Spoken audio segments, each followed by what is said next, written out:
Hello everyone. आज के video में हम AIB-19 एग्ज़ाम के फाइनल आंसर की को लेकर के बात करेंगे। यानी कि अब तक जो आपने चेक किए क्वेश्चंस उसको लेकर के आपके सारे डाउट इस वीडियो से क्लियर हो जाएंगे।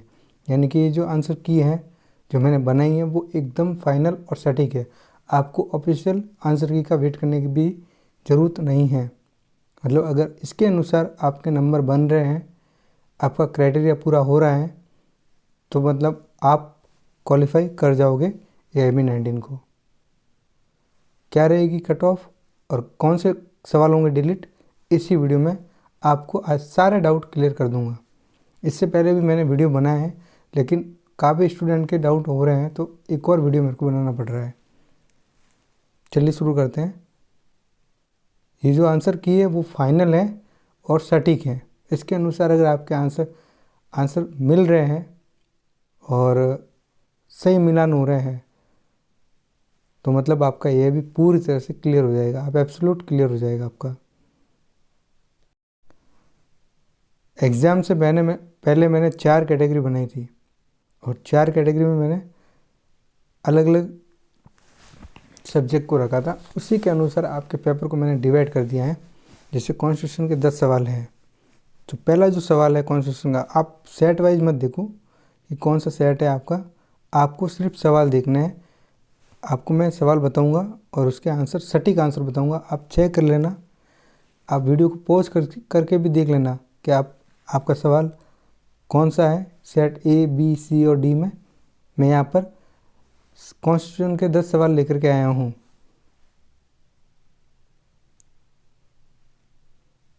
देखिए, ये आपका पहला क्वेश्चन था, भारत के सर्वोच्च न्यायालय ने किस मामले में निर्णित किया कि मौलिक अधिकारों का हनन नहीं किया जा सकता। तो इसका सटीक आंसर है ऑप्शन सी, बचेसरनाथ बनाम आयकर आयुक्त। ये इसका एकदम सही आंसर होगा। नेक्स्ट, दूसरा कॉन्स्टिट्यूशन का सवाल था कि किस संविधान संशोधन द्वारा अनुच्छेद 16 में खंड 4B जोड़ा गया। तो इसका सटीक आंसर है ऑप्शन डी, 81, यानी कि 81वां संविधान संशोधन।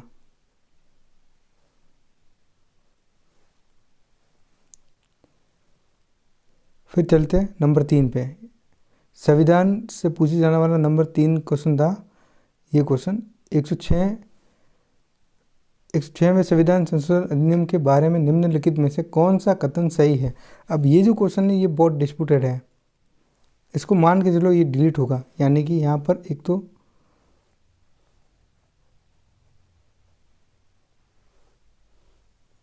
मान के चलो कि ये जो पॉइंट पहला नंबर दे रखा है ये इसमें 239 डबल ए होने चाहिए थे, ये नहीं है तो गलत कर दो इसको।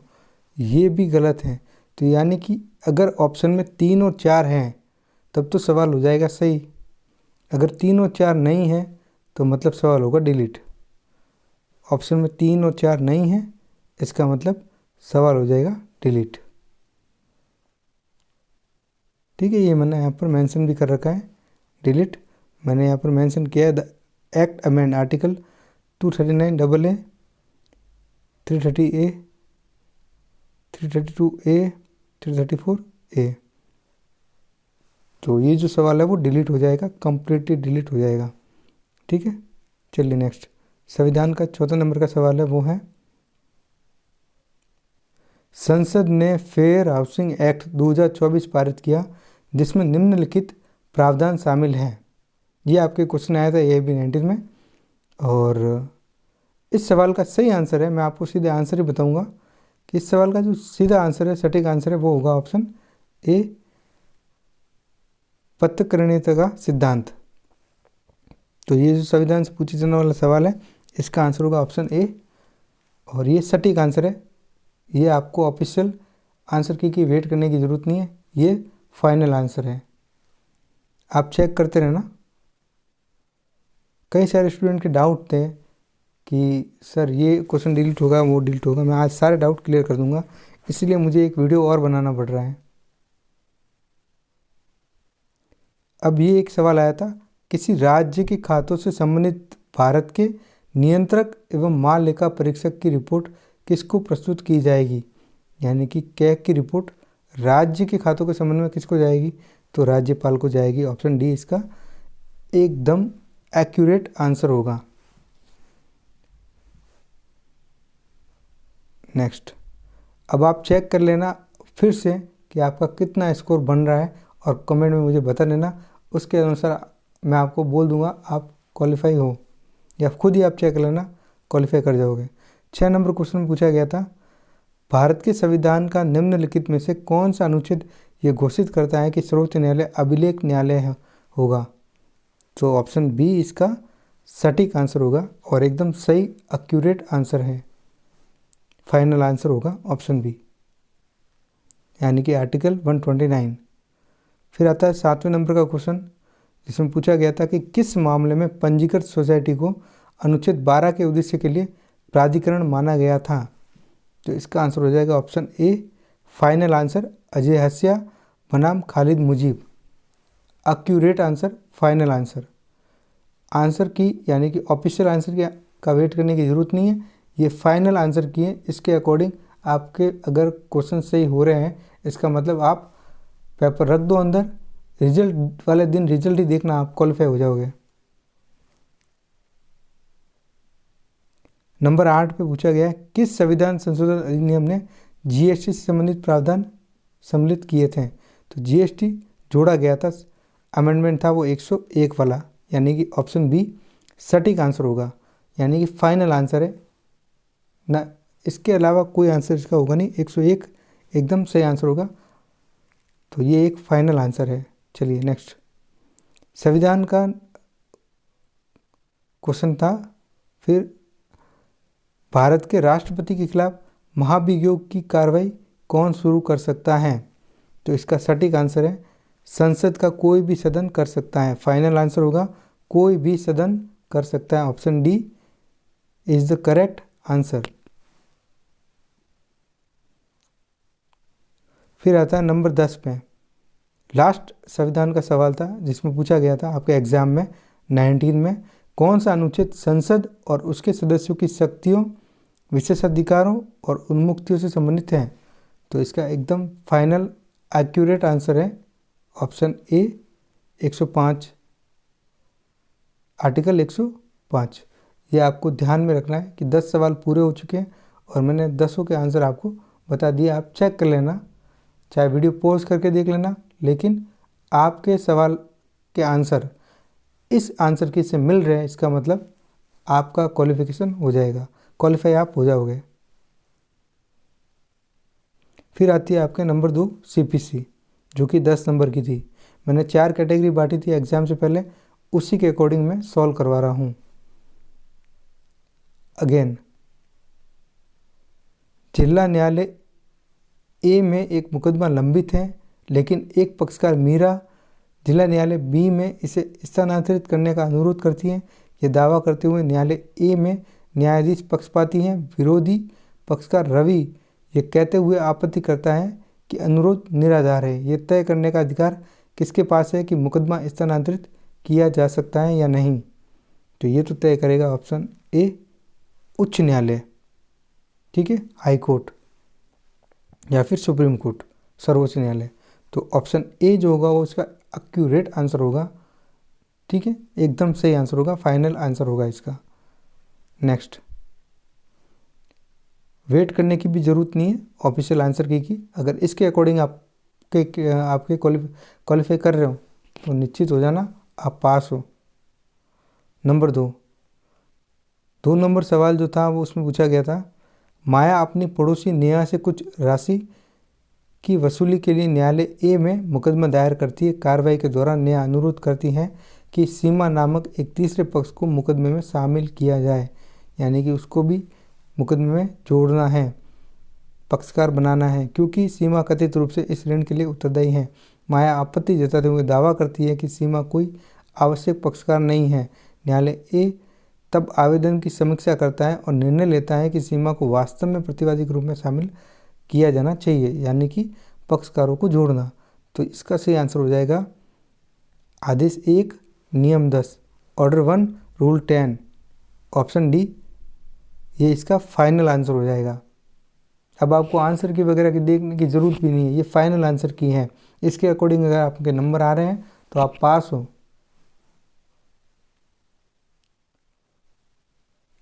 फिर नंबर 3 नंबर पे जो सवाल था वो आया था आपके, सीपीसी की कौन सी धारा मूल डिक्री से अपील की अनुमति देती है? इसका सही आंसर है ऑप्शन डी, यानी कि सेक्शन 96। आपको कहीं और देखने की ज़रूरत नहीं है, ये फाइनल आंसर की है। ऑप्शन डी इसका सही आंसर हो जाएगा, कुछ भी चेक करने की ज़रूरत नहीं है आपको। नंबर 4, ये जो नंबर 4 है ये डिस्प्यूटेड क्वेश्चन है, मैं इसको आप पढ़ के बताता हूँ। सीपीसी के तहत किसी मुकदमे में लिखित बयान दाखिल करने के लिए अधिकतम समय सीमा क्या है? यानी कि रिटर्न स्टेटमेंट ऑर्डर 8 से पूछा गया है। और रिटर्न स्टेटमेंट यानी कि लिखित कथन जवाब दावा पेश करने की अधिकतम सीमा क्या है? अब देख लो यहाँ पर ये सवाल क्यों डिलीट होगा, इसका मैं कारण भी बताता हूँ। जनरल रूल क्या कह रहा है कि 30 दिन में रिटर्न स्टेटमेंट आ जाना चाहिए, यानी कि प्रतिवादी को पेश कर ही लेना चाहिए, डिपेंडेंट को पेश करना ही होगा। और अगर नहीं कर पाता है तो रीज़न देगा कोर्ट को, और रीज़न के बाद फिर न्यायालय टाइम देगा, 90 दिनों के भीतर वो पेश कर सकता है। ठीक है, ये भी इसका एक आंसर था। मैक्सिमम पीरियड पूछा गया है तो ये भी आंसर बन सकता है। फिर कमर्शियल सूट की बात करें तो वहाँ पर 120 दिन दे रखा है, यानी कि 30, 90 और 20 तीनों आंसर सही हो रहे हैं। तो यहाँ पर अगर 30 दिन को नहीं भी मानते हो ना, तब भी आपका आंसर 90 या 120 दिन में कन्फ्यूजन क्रिएट कर रहा है, तो इसको भी डिलीट कर दो, ये भी ऑब्जेक्शन में जाएगा। ये मैंने यहाँ पर लिखा है आंसर में, ऑब्जेक्शन में जाएगा। ठीक है, मैं आपको वीडियो के अंत में पूरा बता दूंगा कि क्या कट ऑफ रहेगी फाइनल, कितने नंबर वाले जो कैंडिडेट हैं वो पास हो जाएंगे। नेक्स्ट क्वेश्चन नंबर, ये जो क्वेश्चन है ये मैंने आपके पेपर से मैच नहीं करे होंगे, मैंने सिर्फ क्वेश्चन लिए उठा है और कैटेगरी वाइज डाल दिए हैं। आपको क्वेश्चन पढ़ना है और चेक करना है सिर्फ पेपर में। सीपीसी की कौन सी धारा भारत के राष्ट्रपति और राज्यों के राज्यपालों को न्यायालय में व्यक्तिगत रूप से उपस्थित होने से छूट प्रदान करती है? तो इसका सही आंसर होगा, फाइनल आंसर होगा ऑप्शन ए, धारा 133। ये इसका एकदम एक्यूरेट आंसर होगा। नेक्स्ट, सिविल प्रक्रिया संहिता के तहत किसी मामले को एक अदालत से दूसरी अदालत में स्थानांतरित करने के अदालत के अधिकार के लिए किस शब्द का उपयोग किया जाता है? और इसका आंसर होगा ऑप्शन बी, मुकदमों का स्थानांतरण। इससे इजी सवाल सीपीसी का पूछा ही नहीं गया था 19 में। सीपीसी से सारे सवाल इजी ही पूछे गए थे। चलिए नेक्स्ट, फिर उसके बाद जो सवाल आता है वो आता है आपके, सीपीसी के किस आदेश के तहत संक्षिप्त मुकदमों की प्रक्रिया प्रदान की गई है? तो आपको बताना था सीधा डायरेक्ट, आप अभी भी देखोगे तो इसका आंसर ए ही होगा, यानी कि ऑर्डर 37। वहाँ पर दे रखा है संक्षिप्त प्रक्रिया के बारे में प्रोविज़न, तो इसका मतलब ये एकदम फाइनल आंसर है। आपके आंसर मिल रहे हैं, इसका मतलब आप निश्चित हो जाओ, आपका ए भी क्लियर हो जाएगा। फिर उसके बाद देखो क्वेश्चन नंबर 8 में ये पूछा गया है कि सीपीसी की किस धारा में इंटरप्लीडर सूट यानी कि अंतराविवेचनीय वाद के बारे में प्रावधान है? तो ये ऑर्डर 35 और उसकी सेक्शन है 88। जब सेक्शन 88 है तो ऑप्शन में है, तो ऑप्शन में डी है, तो डी इसका एक्यूरेट आंसर है, फाइनल आंसर है। अभी तक आपको ऑफिशियल आंसर की नहीं आई है, आप उसको गोली मारो, उसको आपको देखने की भी ज़रूरत नहीं है, लेकिन ये जो आंसर है डी, ये एकदम एक्यूरेट आंसर है। जब वो आ जाएगी तब देख लेना, यही आंसर होगा इसका भी। फिर उसके बाद क्वेश्चन नंबर 9, ये जो नेक्स्ट क्वेश्चन है सीपीसी का, इसमें पूछा गया है कि कौन सी धारा प्रतिपूरक लागत के भुगतान का प्रावधान यानी कि प्रोविज़न बताती हैं, करती हैं। इसका एक्यूरेट आंसर होगा ऑप्शन ए, धारा 35A। ये फाइनल आंसर है और आप चेक कर सकते हो। अगर आपके क्वेश्चन आंसर मिल रहे हैं तो इसका मतलब आपके ये भी क्लियर होने के चांसेस हो जाएंगे, आप पास हो जाओगे। फिर देखो जो लास्ट क्वेश्चन है सीपीसी का, वो है रेज जुडिकाटा किस धारा में है। सीधा पूछ लिया कि सीपीसी की कौन सी धारा में रेज जुडिकाटा के संबंध में सिद्धांत का प्रोविज़न दे रखा है। तो धारा 11, ये पूछा गया था EIB 17 में, 18 में और आपके अभी 19 में भी पूछ लिया। मैंने तब भी कहा था जब पढ़ाया था, तब रेज जुडिकाटा पढ़ लेना, एक बार ध्यान दे देना, और आपने ध्यान दिया होगा। जाहिर सी बात है ये सवाल का आंसर धारा 11 होगा और एब्सोल्यूट यानी कि फाइनल आंसर है। अब आपके एक भी डाउट नहीं आएगा, आप कमेंट में अभी एक भी डाउट नहीं भूलोगे कि सर मेरा ये डाउट है, वो डाउट है। अभी कुछ भी डाउट नहीं, अभी ये जो फाइनल आंसर की है ये फाइनल ही रहेगी। अब आती है आपके CRPC और BNSS, ये 10 नंबर की है। 20 नंबर वाला पोर्शन हो गया, फिर देखो अगला 10 नंबर का पोर्शन। अब नंबर 1, BNSS की कौन सी धारा प्रत्येक जिले और पुलिस स्टेशन में आम जनता को गिरफ्तार व्यक्तियों के बारे में जानकारी प्रदान करने के लिए एक नामित पुलिस अधिकारी की नियुक्ति को अनिवार्य बनाती हैं।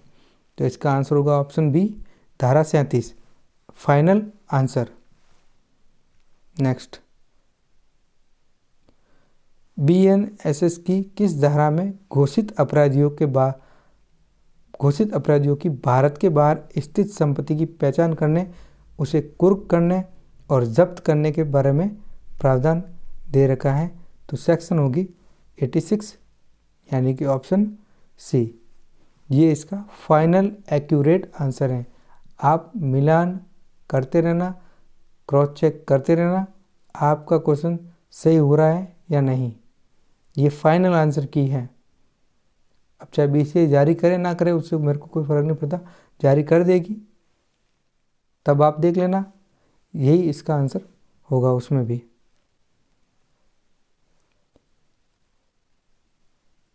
फिर उसके बाद आता है BNSS की कौन सी धारा मामलों का शीघ्र निपटारा सुनिश्चित करने के लिए मुकदमों के स्थगन पर प्रतिबंध लगाती है। तो ये इसका आंसर होगा ऑप्शन बी, सेक्शन 346, ये इसका फाइनल आंसर होगा। Option B final answer, check करते रहना साथ में। नेक्स्ट, BNSS की कौन सी धारा राज्य सरकारों को गवाहों की सुरक्षा सुनिश्चित करने के उद्देश्य से राज्य के लिए गवाह सुरक्षा योजना तैयार करने और अधिसूचित करने का आदेश देती है। इसका सही आंसर होगा ऑप्शन सी, सेक्शन 398, ये इसका फाइनल एक्यूरेट आंसर है। नेक्स्ट, BNSS की कौन सी धारा दंड प्रक्रिया संहिता 1973 को निरस्त करती है। सबसे सिंपल क्वेश्चन, ऑप्शन डी, धारा 531 इसका फाइनल एक्यूरेट आंसर होगा। क्रॉस चेक करते रहना साथ में, आपका एकदम एक्यूरेट जो भी स्कोर होगा वो निकल के आ जाएगा। फिर आप कमेंट में नहीं पूछोगे कि सर मेरे इतने बन रहे हैं, इतने बन रहे हैं, कौन से डिलीट हो गए। मैं बता दूंगा इसी वीडियो में बता दूंगा कौन से सवाल डिलीट भी होंगे और क्या फाइनल कट ऑफ रहेगी। BNSS की कौन सी धारा इलेक्ट्रॉनिक मोड में सुनवाई और कार्रवाई की सुविधा प्रदान करती हैं। तो इसका एक्यूरेट आंसर होगा ऑप्शन सी, यानी कि सेक्शन 530, 530, धारा 530 इसका एकदम एक्यूरेट और फाइनल आंसर होगा। फिर उसके बाद पूछा गया BNSS की कौन सी धारा घोषित अपराधियों की अनुपस्थिति में सुनवाई की अनुमति देती है। तो प्रोक्लेम्ड ऑफेंडर के बारे में पूछा गया है और इसका सटीक आंसर होगा, फाइनल आंसर होगा ऑप्शन बी, सेक्शन 356। अब ये फाइनल आंसर है, आपको कहीं चेक करने की ज़रूरत नहीं है, आप इससे चेक कर लो, आपके क्वेश्चन को मिलान कर लो यहाँ से, जो आपके पास में OMR शीट की कॉपी है, ब्लूप्रिंट है, उससे आप चेक कर लो। नहीं तो आप अपने पेपर से ही चेक कर लो, पेपर में देख लो ये क्वेश्चन है, टिक लगा दो और फिर आप चेक कर लेना आपका क्या स्कोर हो रहा है। नंबर 8 मतलब कि 8वें नंबर का क्वेश्चन BNSS से। BNSS ने कम से कम वर्ष के कारावास से दंडनीय अपराधों के लिए साध्य एकत्र साक्ष्य, यहाँ पर साक्ष्य हैं, ये इसको काट दो, यहाँ पर साक्ष्य हो जाएगा। साक्ष्य एकत्र करने के लिए अपराध स्थलों का निरीक्षण करने के लिए एक फॉरेंसिक टीम को अनिवार्य किया है। तो ऑप्शन बी यानी कि 7, इसका एकदम 7 वर्ष, ये इसका एकदम फाइनल आंसर है, आपको और कहीं चेक करने की ज़रूरत नहीं है।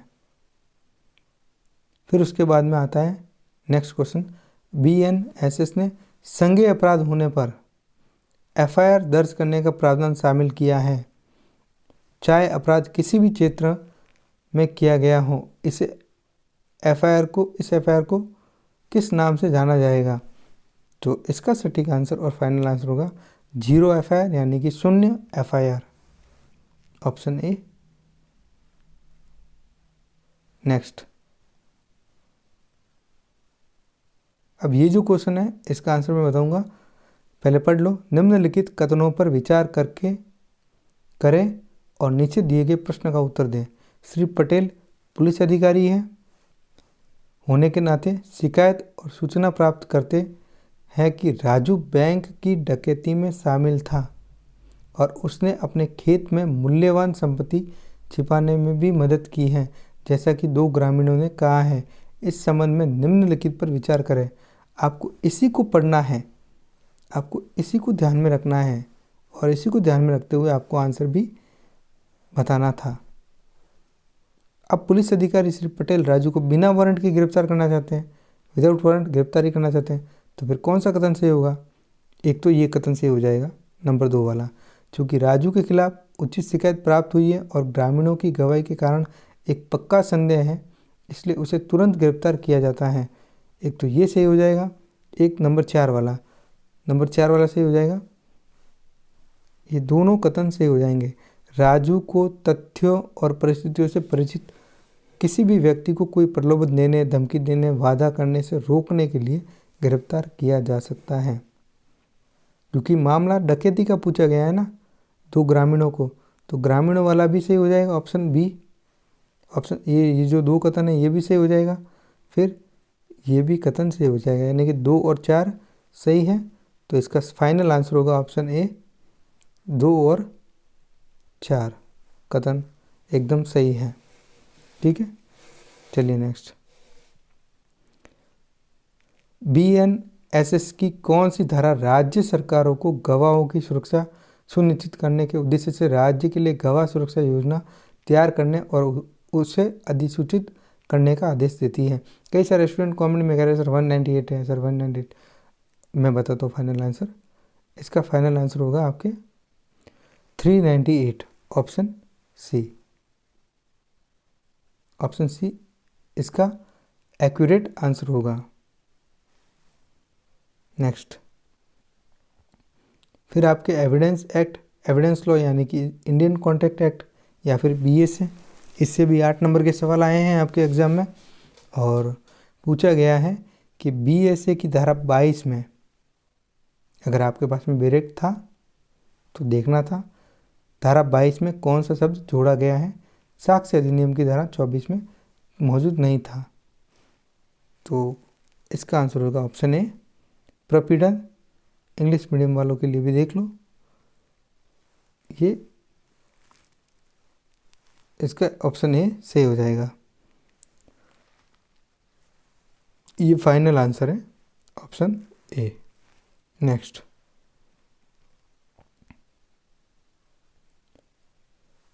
कारोबार के अनुक्रम का अस्तित्व कब सुसंगत यानी कि रिलेवेंट होता है पर किस में चर्चा की गई है? तो इसका आंसर होगा BSA का पूछा गया है तो section 14 option B final answer होगा। फिर उसके बाद में चलते हैं नंबर 3 पे। ये क्वेश्चन भी अच्छा पूछा गया था। एक आपराधिक मुकदमे में राजेश पर चोरी का आरोप लगाया जाता है। जांच के दौरान पुलिस लैपटॉप को उस स्थान से बरामद करती है जहां राजेश का अक्सर आना जाना था। लैपटॉप पर उसके फिंगरप्रिंट पाए जाते हैं। भारतीय साक्ष्य अधिनियम 2023 के अनुसार अदालत को इस साक्ष्य की व्याख्या कैसे करनी चाहिए, यानी कि जो साक्ष्य है उसका फिंगरप्रिंट लिया जाएगा और एक्सपर्ट ओपिनियन ली जाएगी। एक्सपर्ट ओपिनियन एक कमज़ोर एविडेंस होता है, उसको कोरोबरेशन की ज़रूरत पड़ती है, यानी कि ऑप्शन ए फाइनल आंसर होगा। बरामद लैपटॉप और फिंगरप्रिंट सर्कमस्टेंशियल एविडेंस है जिन्हें अन्य साक्ष्यों के साथ में माना जा सकता है, लेकिन वे अपने आप में उचित संदेश से परे बियॉन्ड रीजनेबल डाउट अपराध को साबित नहीं कर सकते हैं। ये इसका पक्का और फाइनल आंसर है। नेक्स्ट,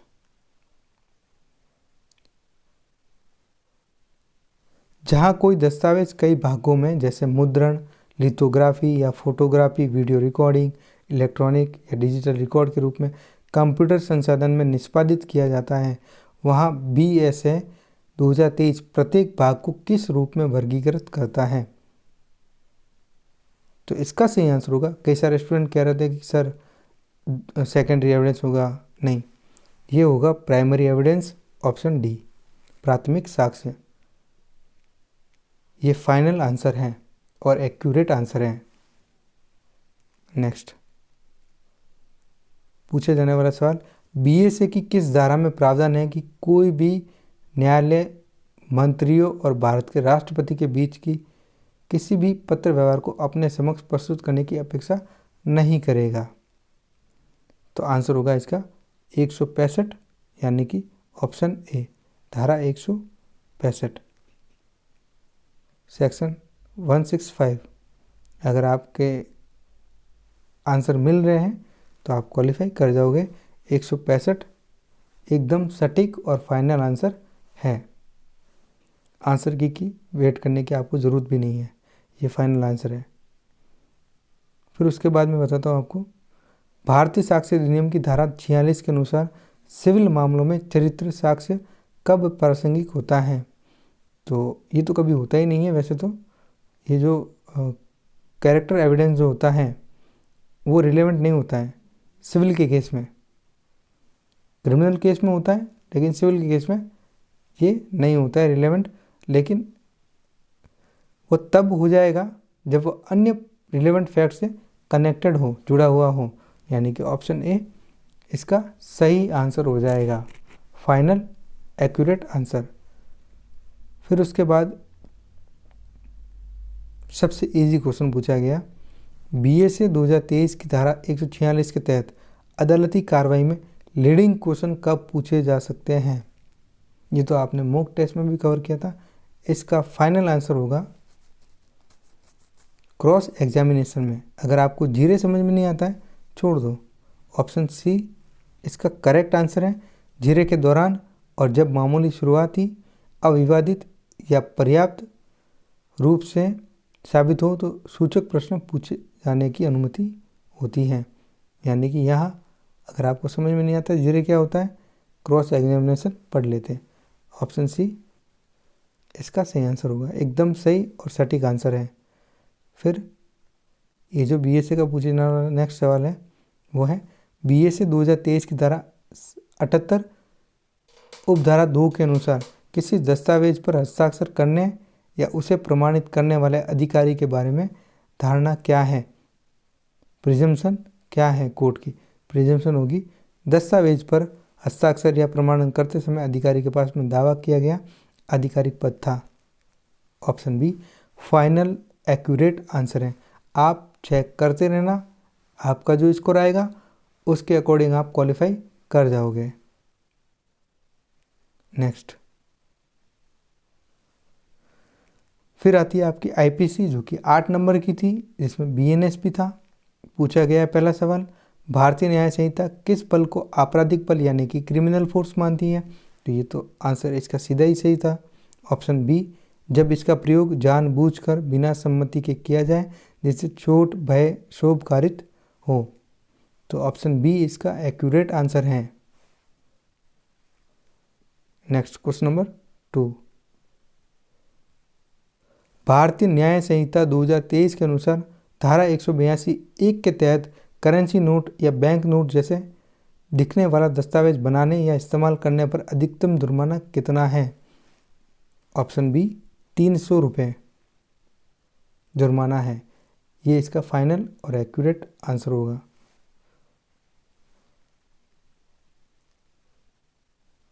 अब इसके बाद आपको कट ऑफ की मैं बता दूंगा और साथ में आंसर की ऑफिशियल आंसर की वेट करने की भी ज़रूरत नहीं है। जानबूझकर मृत्यु कारित करने या कोई अन्य नुकसान पहुंचाने तक भारतीय न्याय संहिता 2023 के प्रावधानों के अनुसार संपत्ति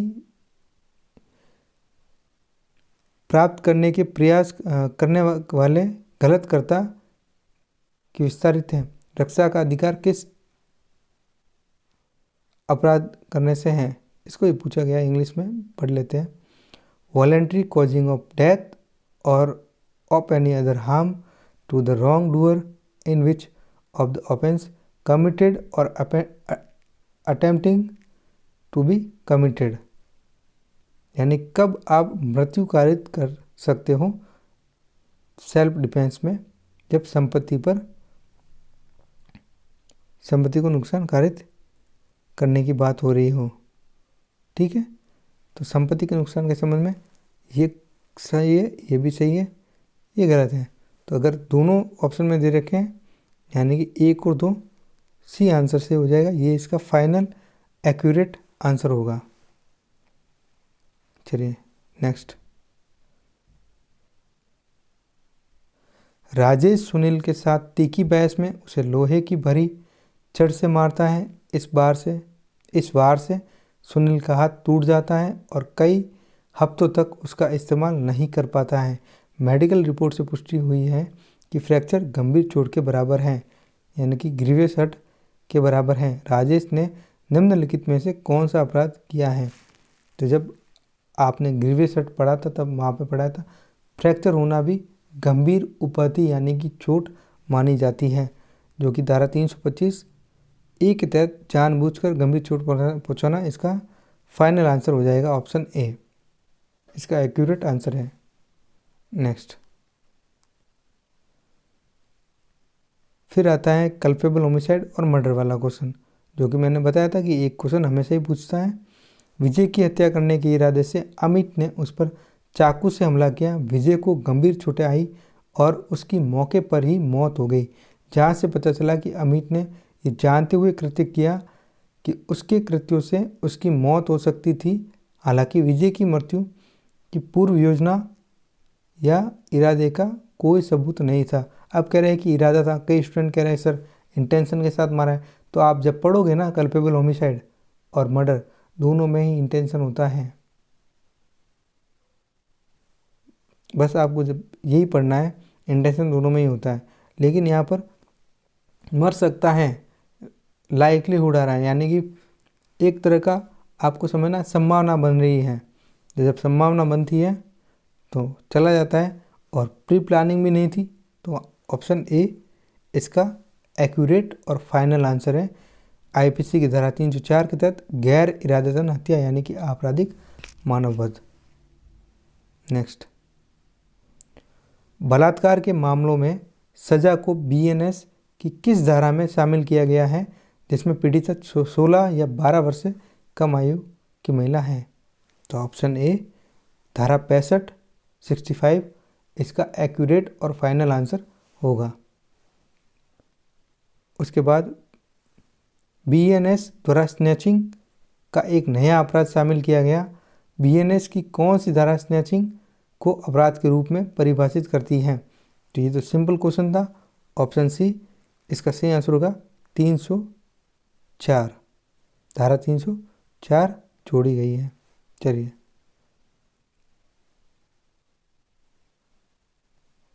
क्वेश्चन नंबर लास्ट क्वेश्चन है बीएनएस का। अमित और रानी कीमती सामान चुराने के इरादे से रात में एक घर में घुसने का फैसला करते हैं। वे दरवाज़ा खोलने के लिए लोहे की छड़ का इस्तेमाल करते हैं, लेकिन इससे पहले कि वे कुछ भी चुरा पाते हैं, घर का मालिक विक्रम अप्रत्याशित रूप से घर पर आ जाता है। अमित और रानी घबरा जाते हैं और वहाँ से बिना कुछ भी चुराए भाग जाते हैं। विक्रम की शिकायत के बाद आधार पर पुलिस उन्हें अगली सुबह गिरफ्तार कर लेती है। अमित और रानी ने बीएनएस के तहत निम्नलिखित में से कौन सा अपराध किया है? तो इसका एक्यूरेट आंसर होगा ऑप्शन ए, चोरी करने के इरादे से गृहत्याचार यानी कि ट्रेसपासिंग। ऑप्शन ए इसका एक्यूरेट और फाइनल आंसर होगा। अब ये जो आंसर है ये फाइनल आंसर है। बी से जो भी आंसर की निकालेगी, जारी करेगी, उसमें यही आंसर होंगे। अब नंबर 2 कैटेगरी में मैंने फिर 3 सब्जेक्ट को रखा था। एक रखा था फैमिली लॉ 8 नंबर की, फिर बिजनेस लॉ 8 नंबर की, उसके बाद अदर सिविल लॉ यानी कि law of tort, motor vehicle act, consumer protection act, उनको रखा था, जो कि 21 नंबर का मार्जिन बना रही थी। पहले पढ़ते फैमिली लॉ का क्वेश्चंस। और फैमिली लॉ के क्वेश्चन में पहला सवाल है, हिंदू विवाह अधिनियम 1955 की धारा 15 के तहत तलाकशुदा व्यक्ति को दोबारा शादी करने के लिए, अब जो इसका आंसर है ना, ये जाएगा ऑब्जेक्शन में कि अभी तक कोई समय सीमा नहीं है और इसे सही से पूछा भी नहीं गया है, तो इस पर घबराने की ज़रूरत नहीं है। इसका मैं आपको सही आंसर बताता हूँ। जो आंसर एप्रोप्रिएट है वो इसका आंसर होगा ऑप्शन सी, यानी कि डिक्री की तारीख से 1 वर्ष की अवधि तक इंतज़ार करना होगा। लेकिन ये सवाल ऑब्जेक्शन में जाएगा, ऑब्जेक्शन में जाएगा। ठीक है, आपको डरने की कोई ज़रूरत नहीं है। इसका अभी तक इसका आंसर ये भी बन रहा है, ये भी बन रहा है, दोनों बन रहे हैं, लेकिन अप्रोप्रिएट जाने की कोशिश करेंगे तो इसलिए आंसर सही होगा और ये जाएगा ऑब्जेक्शन में। आपको टेंशन लेने की ज़रूरत नहीं है। और मैं बताऊंगा कि जो सवाल डिलीट या ऑब्जेक्शन होंगे, 4 या 5 सवाल, उनका क्या इफेक्ट पड़ेगा आपके एग्ज़ाम के रिजल्ट पर। फिर उसके बाद में नंबर 2, आरती और राजेश की शादी को 5 साल हो चुके हैं। इस दौरान राजेश द्वारा आरती पर लगातार अत्याचार किया जाता रहा है, जिससे उसे भावनात्मक और मानसिक परेशानी होती रही है। हिंदू विवाह अधिनियम 1955 की धारा 13(1) IA के तहत क्रूरता के आधार पर आरती तलाक के लिए अर्जी दाखिल करने का फैसला करती हैं। हिंदू विवाह अधिनियम के तहत तलाक के आधार के बारे में निम्नलिखित में से कौन सा कथन सही है? तो ऑप्शन ए, यानी कि आरती जब शारीरिक क्रूरता साबित कर देगी, क्रूरता को, क्रूरलिटी को, तो ऑप्शन ए मतलब कि तलाक का ग्राउंड बन जाएगा। और ये इसका फाइनल आंसर है।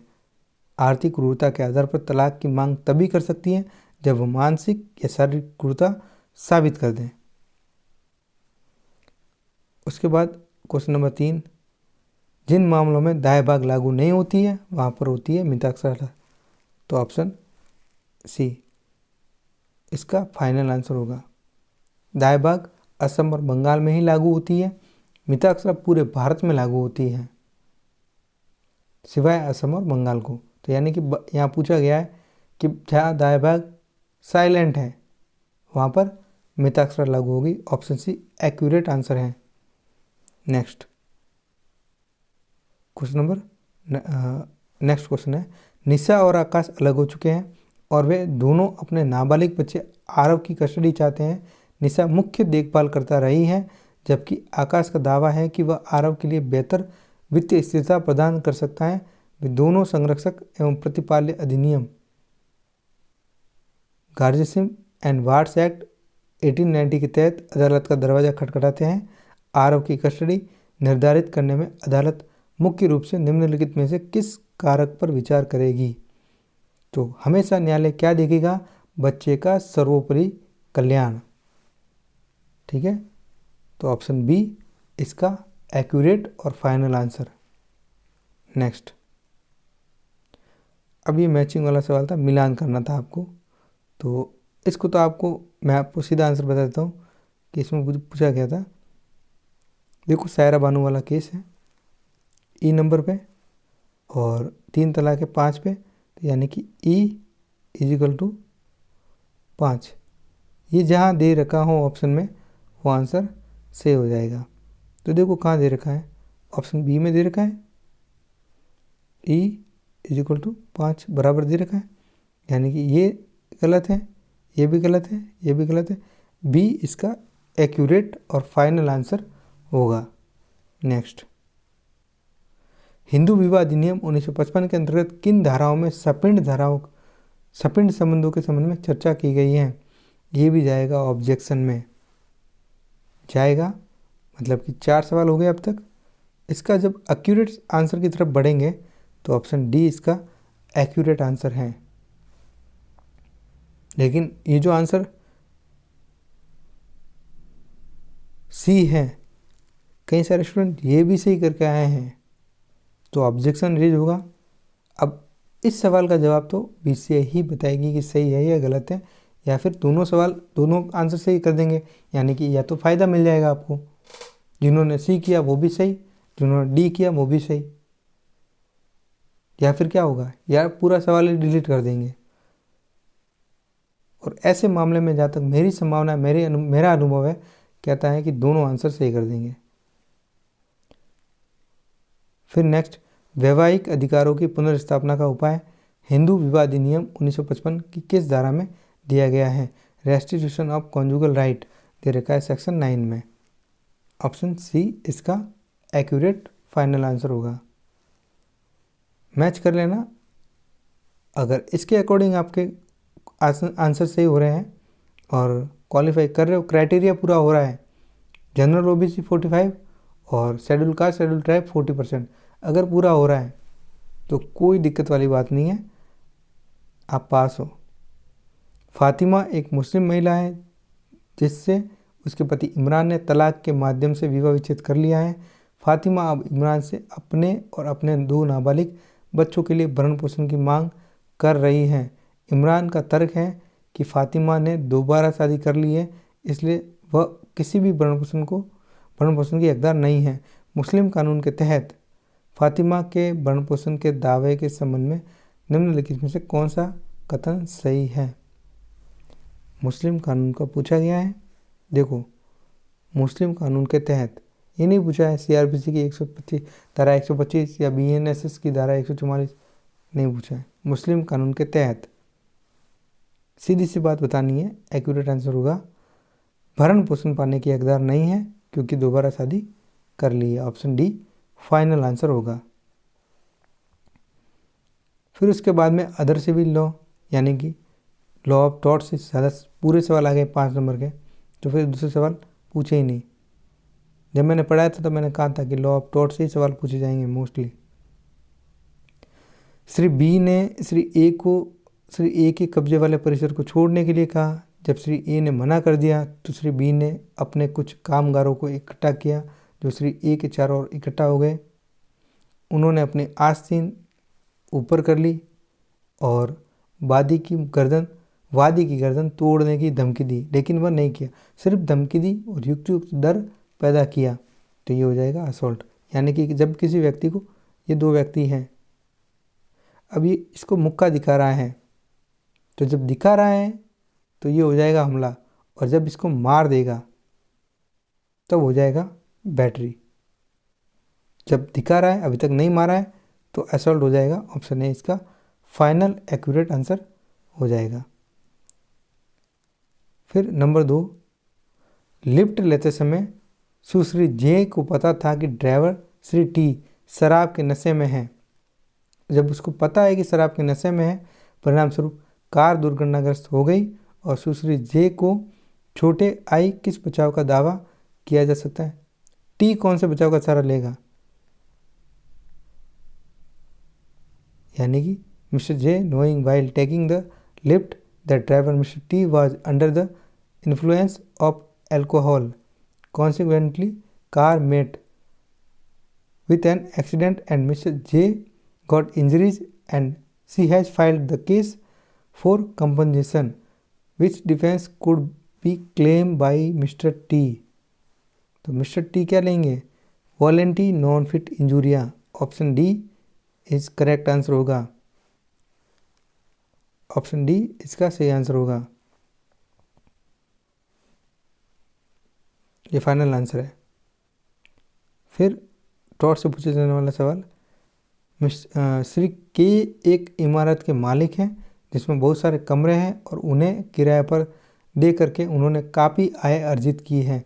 श्री वाई पास की कपास मिल के मालिक हैं जिसे श्री के द्वारा कब्जे के बाद बनाया गया था। मिल के शोर और धुएं के कारण कई कमरे खाली रह जाते हैं जिसके परिणामस्वरूप श्री के को नुकसान होता है। मामले के लिए प्रासंगिक अपकृत्य की जांच करें। तो यहाँ पर क्या पूछा गया है कि शोर और धुएं के कारण डिस्टर्बेंस हो रहा है, उपद्रव, ऑप्शन सी अपदूषण, न्यूसेंस इसका फाइनल और एक्यूरेट आंसर हो जाएगा। फिर आता है नेक्स्ट क्वेश्चन, दो बसों के बीच टक्कर हो गई जिनमें से एक सरकारी थी, दूसरी निजी बस थी, जिसमें निजी बस गलत दिशा से आ रही थी और सरकारी बस लापरवाही से आ रही थी। दोनों ने दूसरी बस को देखकर अपनी बस की गति धीमी नहीं की। अब कर्तव्यपूर्ण कार्य का निर्धारण करें। यहाँ पर ऑप्शन सी कॉन्ट्रीब्यूटरी नेग्लिजेंस यानी कि अंशदायी लापरवाही इसका फाइनल एक्यूरेट आंसर होगा। आपके सवाल मिल रहे हैं और तो ये सबसे बढ़िया बात है, आप क्वालिफाई कर जाओगे, आपको आंसर की देखने की भी ज़रूरत नहीं है।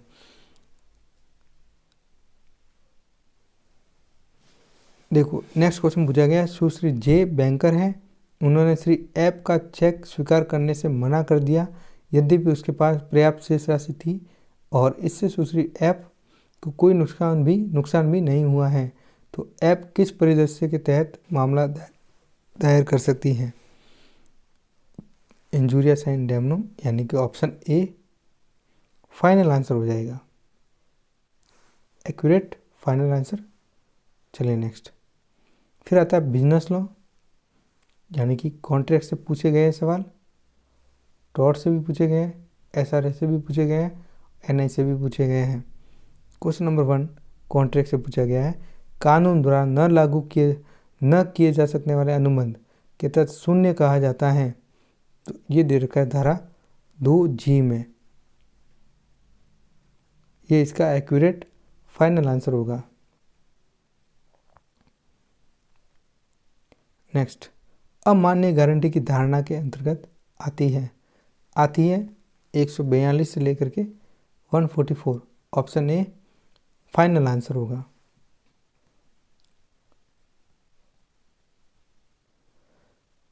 रियल एस्टेट डेवलपर ए ने एक प्रमुख भूमि के मालिक बी के साथ उसकी संपत्ति खरीदने के लिए अनुबंध किया। अनुबंध में यह शर्त रखी गई थी कि ए 50 लाख रुपये अग्रिम भुगतान करेगा और शेष 1 करोड़ रुपये 6 महीने के भीतर देगा। बदले में बी भूमि का स्वामित्व हस्तांतरित करने के लिए सहमत हो गया। अभी तक ट्रांसफ़र नहीं किया है ओनरशिप को। हालांकि अग्रिम भुगतान प्राप्त करने के बाद, एडवांस प्राप्त हो जाने के बाद बी ने बिक्री विलेख को यानी कि सेल डीड को निष्पादित यानी कि एग्जीक्यूट करने से इनकार कर दिया, ये दावा करते हुए कि उसे किसी अन्य खरीदार से बेहतर प्रस्ताव मिला है। ए ने विनिर्दिष्ट अनुतोष अधिनियम 1963 के तहत अनुबंध के परिवर्तन की मांग की, लेकिन बी ने उसके दावे को अस्वीकार कर दिया। ए को अदालत में मुकदमा दायर करना होगा। उपरोक्त समस्या के आधार पर सही उत्तर चुनें। सिंपल सी बात है, ए जाएगा स्पेसिफिक परफॉर्मेंस के लिए, ऑप्शन ए इसका सही आंसर होगा। यानी कि ये जो एसआर है इसमें स्पेसिफिक परफॉर्मेंस कराएगा कॉन्ट्रैक्ट की, उसके लिए क्षतिपूर्ति मायने नहीं रखती है। तो ए इसका फाइनल आंसर हो जाएगा।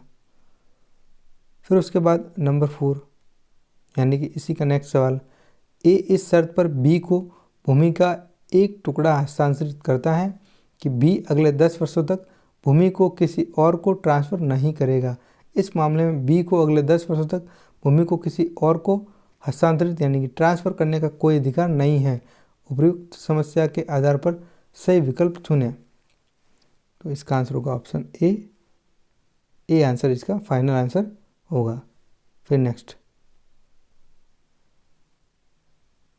राजेश ने खरीदे गए माल के भुगतान के लिए अपने आपूर्तिकर्ता श्री राम को 50,000 रुपये का चेक जारी किया।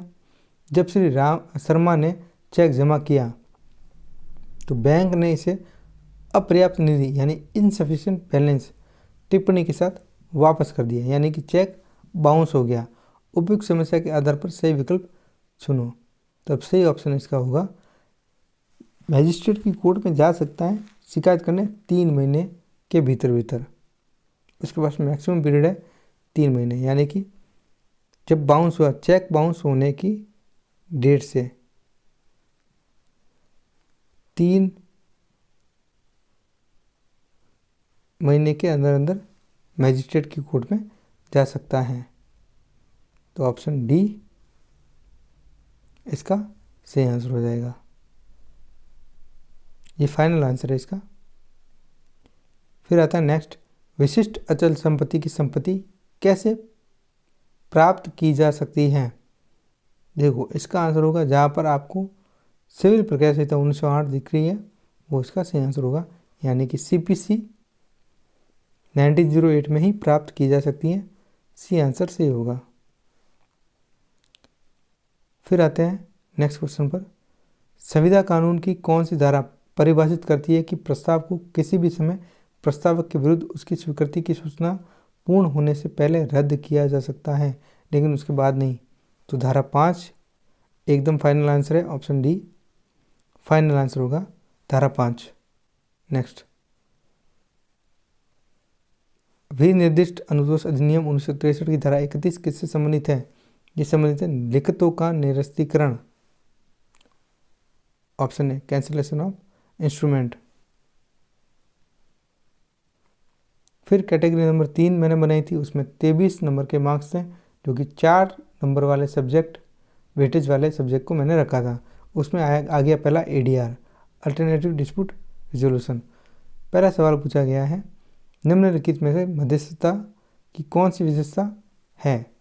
तो ऑप्शन ए कि जो मध्यस्थ होता है वो तटस्थ व्यक्ति होता है, यानी न्यूट्रल होता है और दो पक्षों के बीच में नेगोशिएशन करवाता है। तो ऑप्शन ए इसका सही आंसर हो जाएगा, फाइनल आंसर हो जाएगा। फिर नंबर 2, ABC लिमिटेड और XYZ लिमिटेड प्राइवेट लिमिटेड के बीच एक संविदा को लेकर के विवाद उत्पन्न होता है, जिस पर दोनों पक्षों ने हस्ताक्षर किए थे। अनुबंध में एक मध्यस्थता खंड शामिल है, जिसमें कहा गया कि किसी भी विवाद को मध्यस्थता के लिए भेजा जाएगा। हालांकि पक्षकार जो है मध्यस्थ की नियुक्ति पर सहमत होने में विफल हो जाते हैं, यानी कि वो नहीं कर पा रहे हैं। तो फिर आर्बिट्रेशन एंड कंसिलिएशन एक्ट 1996 के तहत कौन सा प्रावधान है जो मध्यस्थ की नियुक्ति के मुद्दे को हल करने के लिए लागू होगा। सेक्शन 11 और न्यायालय करेगा। ये फाइनल आंसर होगा, ऑप्शन डी इसका फाइनल आंसर होगा। आप चेक करते रहना इसके अकॉर्डिंग, ये आपके फाइनल आंसर की ही है। निम्नलिखित में से कौन सा लाभ ADR उपयोग करने का नहीं है। तो इसका सही आंसर हो जाएगा, ये हमेशा इसके निर्णय बाध्यकारी नहीं होते हैं। ये इसका सही आंसर हो जाएगा। नेक्स्ट, किरण और मीरा एक मध्यस्थता में शामिल है, जिसमें किरण को मुआवजे के रूप में 10 लाख रुपए दिए जाने का अधिनिर्णय दिया गया था। मीरा ने यह तर्क देते हुए राशि का भुगतान करने से इनकार कर दिया कि मध्यस्थता प्रक्रिया में कुछ प्रक्रियात्मक अनियमितताओं के कारण अधिनिर्णय लागू करने योग्य नहीं था। किरण ने मध्यस्थता अधिनियम को लागू करने के लिए अदालत का दरवाजा खटखटाने का फैसला किया। मध्यस्थता और सुलह अधिनियम 1996 के निम्नलिखित में से कौन सा प्रावधान अधिनिर्णय को नियंत्रित करता है। तो देखो इसका जो सही आंसर है वो होगा ऑप्शन ए, धारा 36। अब धारा 36 वालों ने जिन्होंने सही किया है वो एकदम सही आंसर उसका हो जाएगा। फिर आपके आती है PIL 4 नंबर की। इसमें पूछा गया था, किस मामले में जेल के एक कैदी ने शारीरिक यातना का वर्णन करते हुए सर्वोच्च न्यायालय को, एक कैदी की बात की जा रही है, उसने रखा था, उनमें 17 कैदी थे, जो जनहित याचिका में अग्रणी बन गया। किस मामले में एक जेल में एक कैदी ने शारीरिक यातना का वर्णन करते हुए सर्वोच्च न्यायालय को एक पत्र भेजा था, जो जनहित याचिका में अग्रणी बन गया। हालांकि बाद में न्यायालय ने पत्रों पर विचार करने की प्रथा को छोड़ दिया। देखो इसका सही आंसर है सुनील बत्रा बनाम दिल्ली प्रशासन, ये इसका सही। देखो इसमें पत्र की बात की जा रही है ना, तो हुसैन खातून वाले केस में तो हबीस कॉर्पस रिटायर की गई थी, पत्र तो नहीं दिया गया था, तो ये तो नहीं होगा, ये भी नहीं है और ये भी नहीं है, तो यानी कि सुनील बत्रा इसका सही आंसर है, फाइनल आंसर है। Next,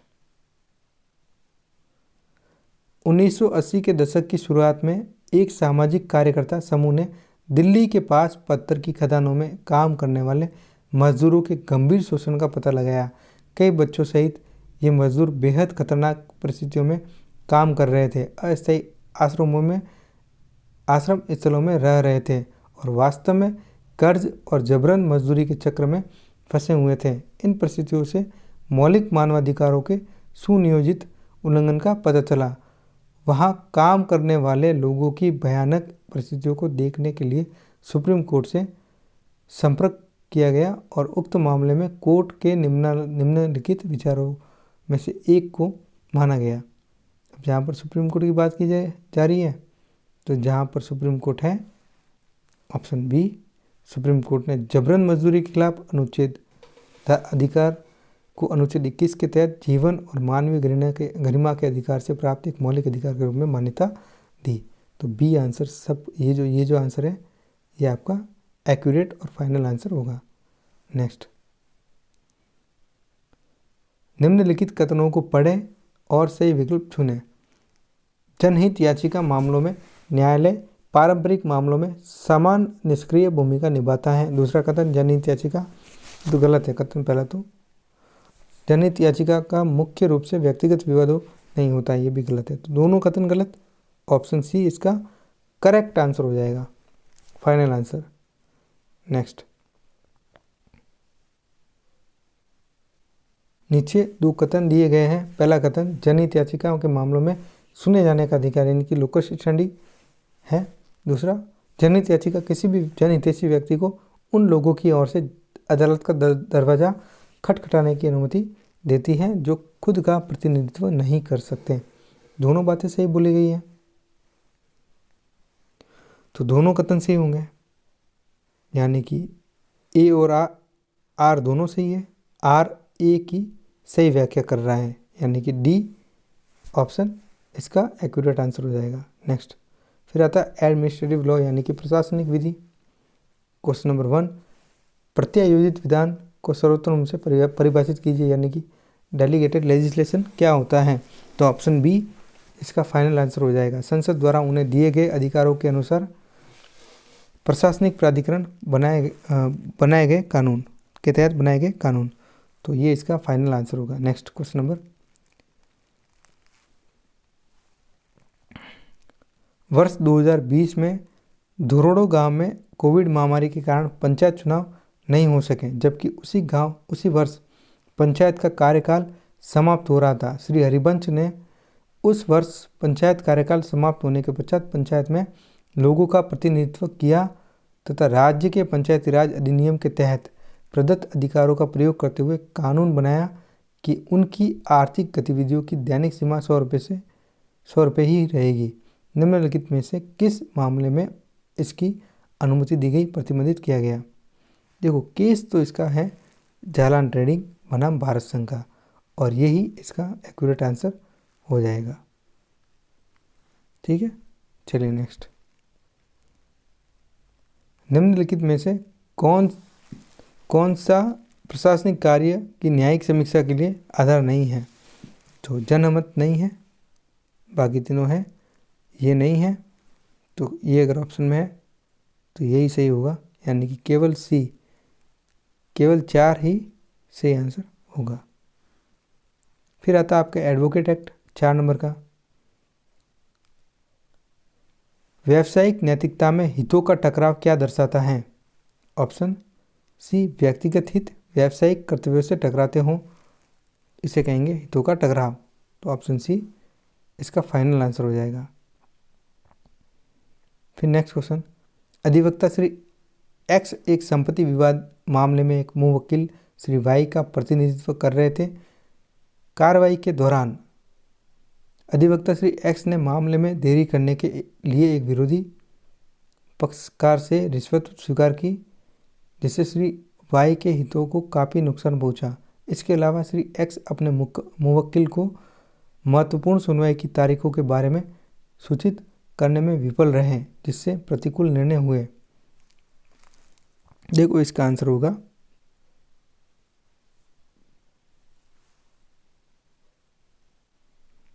bar council of India, यानी कि option D, bar council of India के नियमों का उल्लंघन। ऑप्शन डी इसका फाइनल और एक्यूरेट आंसर हो जाएगा। फिर नंबर 3 पे, व्यावसायिक कदाचार के मामलों में कार्रवाई की प्रकृति होती है अर्ध आपराधिक प्रकृति होती है। ऑप्शन, ये जो 3 नंबर पूछा गया पॉइंट यही सही है और ऑप्शन में ये है, तो सी ओनली 3 ये सही आंसर हो जाएगा। ठीक है, नेक्स्ट, उचित प्रक्रियात्मक सुरक्षा उपाय निष्पक्षता के लिए खतरों को कम करने और संभावित पूर्वाग्रह की किसी भी धारणा का मुकाबला करने में मदद करते हैं। निम्नलिखित में से कौन सा प्रक्रियात्मक सुरक्षा उपाय नहीं है? नहीं पूछा गया है, नहीं है, यानी कि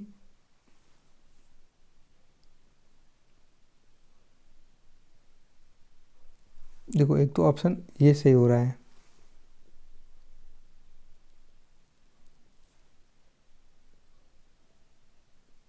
और नंबर 4 भी सही है, हितों के टकराव के किसी भी संभावित स्रोत का खुलासा न करना।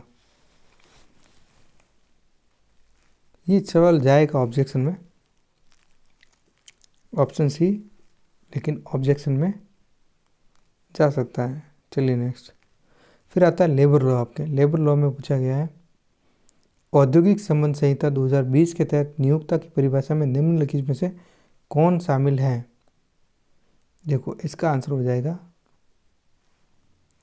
ये तो है, ये भी है, ये भी है, तो यानी कि 1, 3 और 4, तो ऑप्शन ए इसका फाइनल और एक्यूरेट आंसर हो जाएगा। हालांकि ये भी ऑब्जेक्शन में जा सकता है। फिर आता है, निम्नलिखित में से कौन सा कानून सामाजिक सुरक्षा संहिता 2020 के अंतर्गत शामिल किए गए? चारों किए गए थे, तो ऑप्शन 1, 2, 3, 4 डी इसका सही आंसर हो जाएगा, फाइनल आंसर होगा इसका। फिर औद्योगिक विवाद अधिनियम 1947 के प्रावधानों के तहत किसी संगठन में औद्योगिक विवादों के न्याय निर्णय के लिए इनमें से किसकी स्थापना नहीं की गई है? पर्यावरण न्यायाधिकरण की स्थापना नहीं की गई है, ऑप्शन ए इसका करेक्ट आंसर हो जाएगा। फिर उसके बाद आता है क्वेश्चन, नेक्स्ट क्वेश्चन, विनिर्माण XYZ टेक्सटाइल लिमिटेड ने हाल ही में बिना कोई मुआवजा दिए 14 कर्मचारियों को नौकरी से निकाल दिया। ये बर्खास्त की कर्मचारियों के कदाचार के कारण हुई थी। कंपनी ने कारण बताओ नोटिस जारी किया और उनके खिलाफ अनुशासनात्मक जांच भी की। समिति की सिफारिशों के आधार पर इन कर्मचारियों की सेवाएं समाप्त कर दी गई। कर्मचारियों ने छटनी मुआवजे का दावा किया, जिसे प्रबंधन ने खारिज कर दिया। अस्वीकृति से व्यतीत पक्षकारों ने औद्योगिक विवाद अधिनियम 1947 के प्रावधानों के तहत श्रम न्यायालयों में शिकायत दर्ज कराई और उपयुक्त समस्या के आधार पर सही उत्तर चुने। इसका सही आंसर होगा, देखो मैंने पता किया है, ऑप्शन बी, बर्खास्त की छटनी के बराबर है इसलिए मुआवजा दिया जाएगा। फिर आता टैक्सेशन लॉ, उसमें पहला क्वेश्चन है, आय शब्द का वर्णन किस धारा में दे रखा है? तो धारा 224 में दे रखा है, ऑप्शन डी फाइनल आंसर होगा। उसके बाद मिस्टर एक्स ने धारा 80C यानी कि 80C के तहत कर कटौती का लाभ उठाने के लिए डाकघर में 5 साल के लिए सावधि जमा में 65,000 रुपये जमा किए। मान ले कि श्री एक्स आयकर अधिनियम 1961 की धारा 115 BAC के तहत रियायती कर व्यवस्था का विकल्प नहीं चुनते हैं। उपयुक्त समस्या के आधार पर सही विकल्प चुने। तो देखो ऑप्शन ए यानी कि दोषी नहीं अगर ये वाला सही है आपके तो ये करेक्ट आंसर होगा, ये फाइनल आंसर है इसका। फिर नेक्स्ट, कथनों को पढ़ो और सही विकल्प चुनो। यानी कि जो ऑप्शन ए कह रहा है कथन एक, कृषि आय एग्जेम्प्ट है, सही बोल रहा है। और कृषि आय के मामलों में गैर कृषि पर कर मूल छूट सीमा से अधिक है और कृषि आय 5,000 रुपये से अधिक है, जिसे गैर कृषि आय के साथ कृषि आय के आंशिक एकीकरण की योजना द्वारा निर्धारित किया जाता है। तो ऑप्शन दोनों सही है कथन, तो ऑप्शन में हो जाएगा दोनों कथन सही, बी आंसर सही हो जाएगा। नियोक्ता द्वारा कर्मचारी को प्रदान किया जाने वाला किराया मुक्त आवास 17(2) में है, यानी कि ऑप्शन डी इसका सही आंसर हो जाएगा, 17(2). फिर आपकी कैटेगरी 4, जिसमें मैंने माइनर लॉ को रखा था। माइनर लॉ में आपके 5 सब्जेक्ट हैं, जिससे 2-2 सवाल आए हैं, यानी कि 10 नंबर के सवाल आए हैं।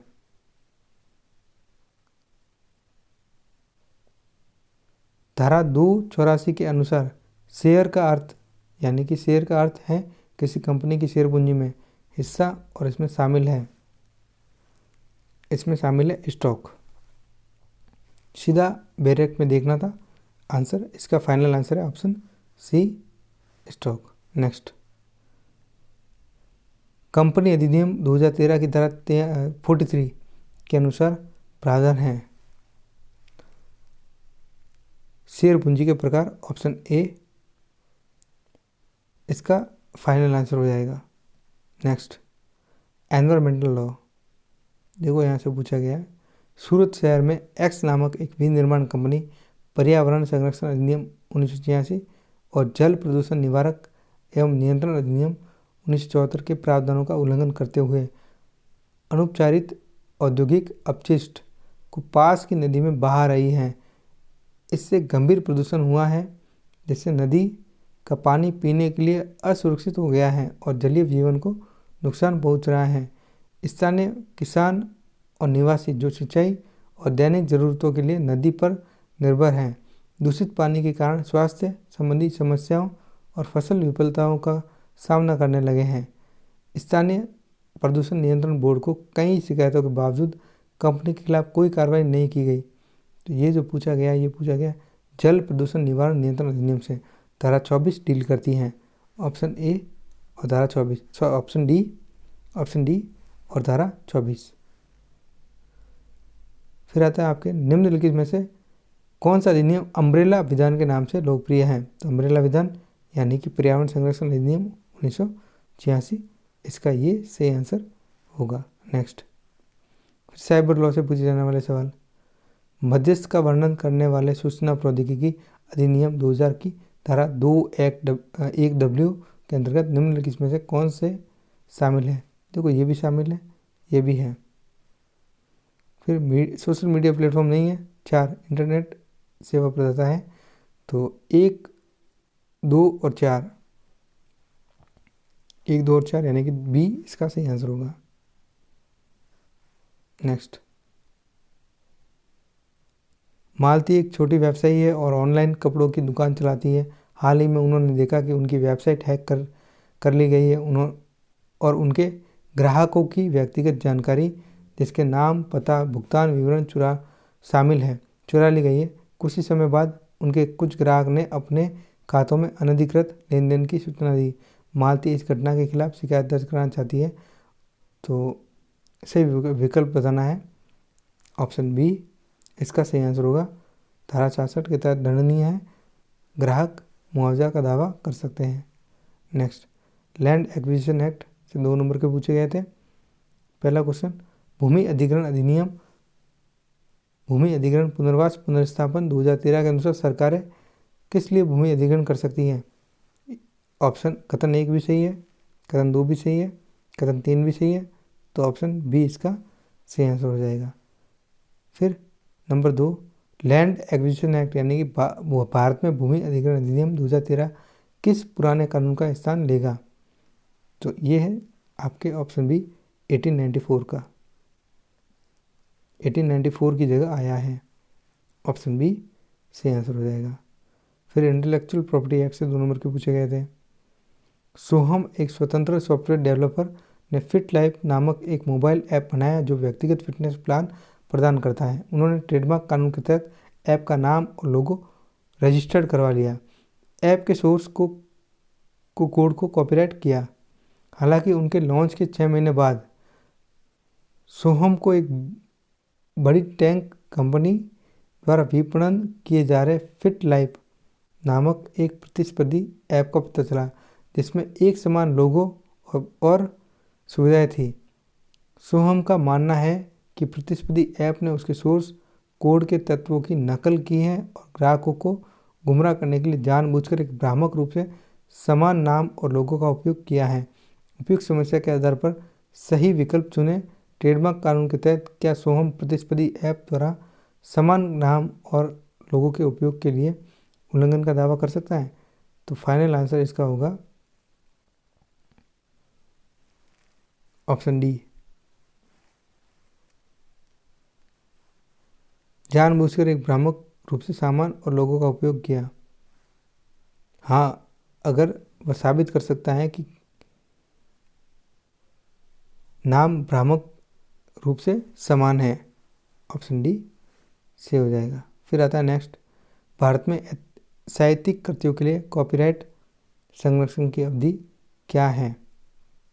तो इसका आंसर होगा प्रकाशन की तिथि से 60 वर्ष।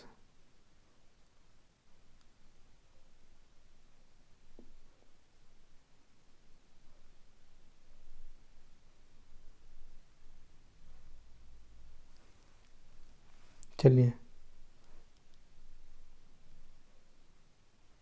अब देखिए, मैं आपको कट ऑफ बता देता हूँ।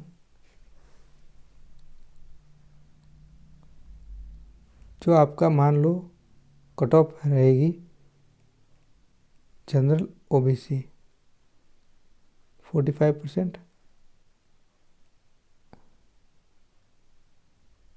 शेड्यूल कास्ट, शेड्यूल ट्राइब इनका रहेगा 40%। अब कई सारे स्टूडेंट कह रहे हैं सर 95 से मार्किंग हुई तो 95 से होती तो 95 से परसेंटेज करो ना, कितने होते हैं? जाने दो जो ऑब्जेक्शन में उनको, वो गलत भी हो जाएंगे सही भी हो जाएंगे, उससे क्या फ़र्क पड़ेगा? बाकी वाले तो सही है ना आपके। और हो सकता है, मैं नहीं कहता कि 5 गलत करे ही वो बीसीए वाले डिलीट कर देंगे, हो सकता है 2 को डिलीट करें या फिर 2 में सही आंसर दे, 2 आंसर दे दे। जैसे वो रिटर्न स्टेटमेंट वाला क्वेश्चन है, उसको डिलीट नहीं करके 2 आंसर कर दे उसमें। तो हो सकता है ऐसे भी कर सकता है बीसीए 97 से भी मार्किंग कर सकता है। आप सेफ जोन में आ जाओगे।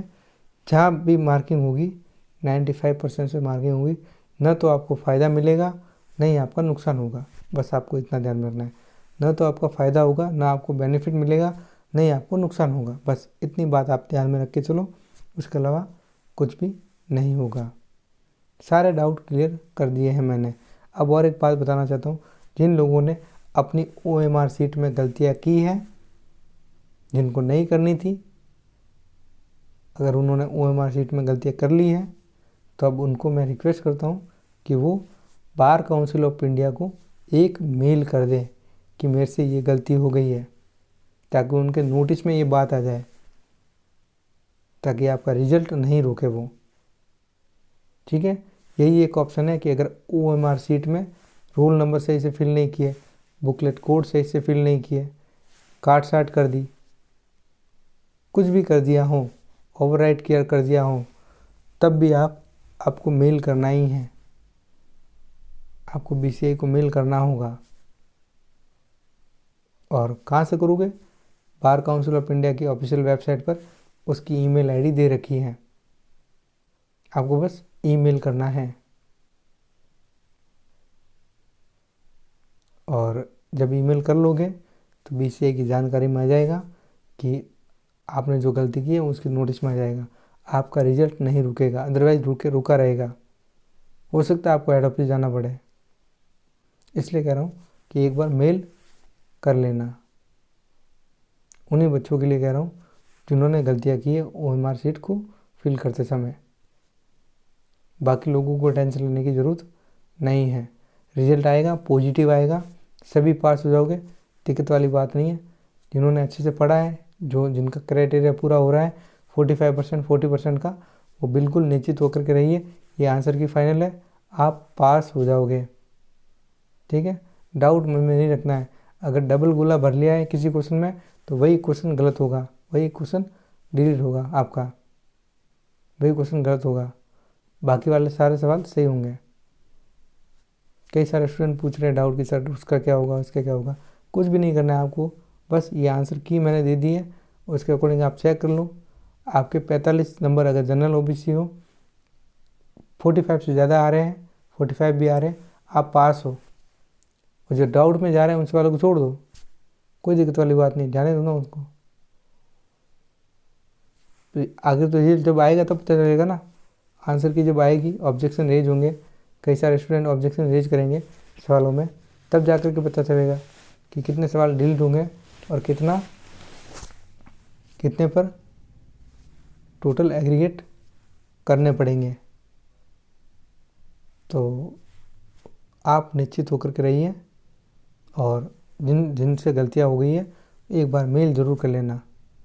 ठीक है, कल से आपकी एपीयू की क्लास लग जाएगी, और एपीयू का सिलेबस भी इतना टफ नहीं है, सीधा सिंपल पुराने लॉज पूछे जाएंगे, आईपीसी, सीआरपीसी, एविडेंस लॉ और लोकल एक्ट भी पूछे जाएंगे। तो कल से क्लासेस चालू हो जाएगी आपकी, बस आपको नियमित पढ़ाई करनी है। अगर आपको कोई समस्या हो तो आप मुझसे डायरेक्ट बात कर सकते हो इंस्टाग्राम के माध्यम से। इंस्टाग्राम के लिंक मैं डिस्क्रिप्शन में दे दूँगा, आप डायरेक्ट मैसेज कर लेना, मैं आपकी हेल्प कर लूँगा जितनी मुझसे हो सकेगी। धन्यवाद।